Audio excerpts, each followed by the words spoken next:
Hi there. This is a task manager program by Alyosha Ruranko and Vika Tkach. We have a background in design and entrepreneurship, and so we wanted to create a program that is both interesting but also practical and useful for someone who uses it. Because of that, we created a program that allows users to manage their tasks based on reminders created at different times. Here is the start screen of our program. It explains. In this program, you can create task reminders and grow your personal tree. For every task, you will have an option to set the reminder alarm for 1, 5, or 15 minutes. When the alarm goes off, you should do the task or snooze it. Your goal is to avoid snoozing, and that will allow you to grow your own personal productivity tree faster. This productivity tree comes from a previous assignment we did, which is the binary tree. However, this program bases it on the tasks that you complete. Here, we try to do as many tasks as possible, and at the end, the user receives some Easter eggs or awards for the productivity that they do. So before I go into explaining and walking through the different parts, I want to explain a little bit more about the program itself. This program consists of different screens that in the processing file are each their own specific stage, which is rendered in Draw. When the user clicks a button or types, this makes changes in the program depending on the stage that it's in at the moment. Let's begin. Here, the user can type on their keyboard to input a task, any task that they want to do. Then it's saved, and they can set a reminder for a time of their choice that will remind them when the task happens. Here, we adjust the time for the convenience of you and the convenience of the explanation to be really fast so that we can see the result right away.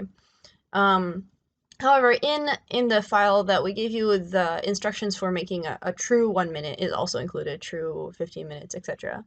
So here you can see there is a sound alarm where we downloaded a sound library, which the user will also have to do, and then it automatically plays a sound which we downloaded into that library, which is the alarm to tell the user to do the task they inputted. They have a choice to either do the task immediately and thus press stop, or to snooze it for a minute. I wanted to flash back and say the screen right before this, when the user is inputting the name of the first task, is called stage 0 in the file. And so the task that they do is stored in the string variable called task, and then it will be assigned into the tasks array, which is controlled by the I integer in the processing file. Here, now that the time is expired, the program is automatically transitioned into the third stage. In order to count down the time itself, the time interval, we use the delay function, which we set to a specific time using the timer variable. In this stage, you have the choice to press done if you accomplished the task, or you can snooze it. And the snooze function works the same as the reminders by setting the time interval with our timer variable. And this is rendered in stage 4.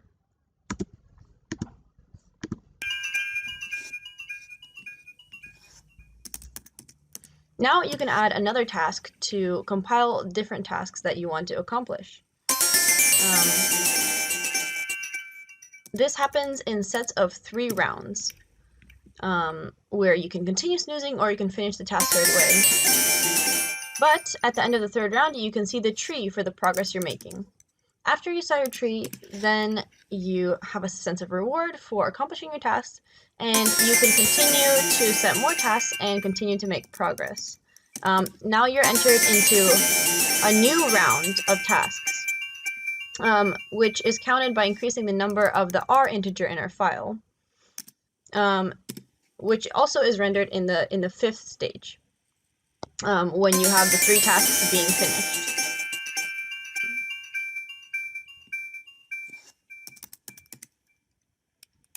When you have one round finished, the I integer and the string variables that are stored in the task array are being reset using the reset function that we put in our code, where the I is set to 0 and strings are set to empty.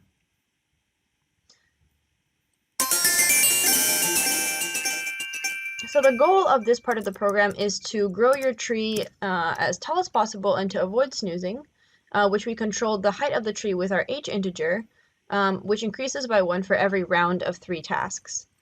It increases to a maximum of 9. It only takes 3 rounds, which is 12 tasks, to grow the tree to the maximum height, so that is a capacity of our program. You can see here that we reach a stage where you can begin to add apples to your tree, which is a word you get for getting to a certain number of rounds and tasks. In this stage, we will begin to use our apples function to draw apples on our tree and reward the user.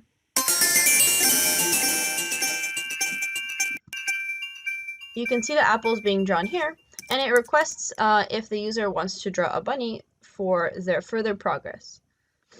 The process continues in a similar way. We used to show you using the 1 minute so that it is more efficient, but you can clearly see that you can set to 15 and 5 minutes as well, depending on the length of how long your task takes.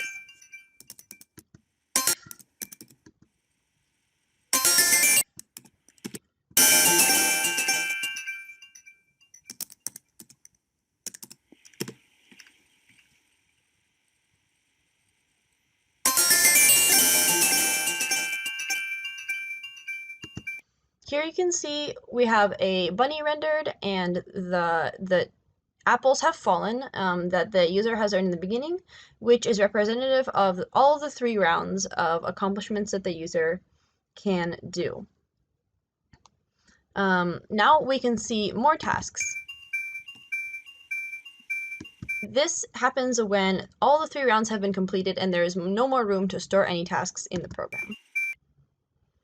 Some challenges of this program was implementing the alarm sound was pretty difficult because there is a specific structure of the folder to input that sound where you need a library instead of just downloading it. The sound file is supposed to be placed in a data folder to make it work properly, which isn't really fully explained on the processing website. Furthermore, to make it sound at the same time as the alarm screen, it's supposed to be placed into the draw function, but since it is a loop, that tends to mess with the sound. The sound, when we were making it, started looping and being overlaid and happening continuously. So to use it properly, it was supposed to be used with no loop, which stopped the rendering of the next stage. So then we fixed it using no loop, processing the sound in draw and introducing the loop back. Also, there was a bit of a problem with the delay function in making it be in the proper stage.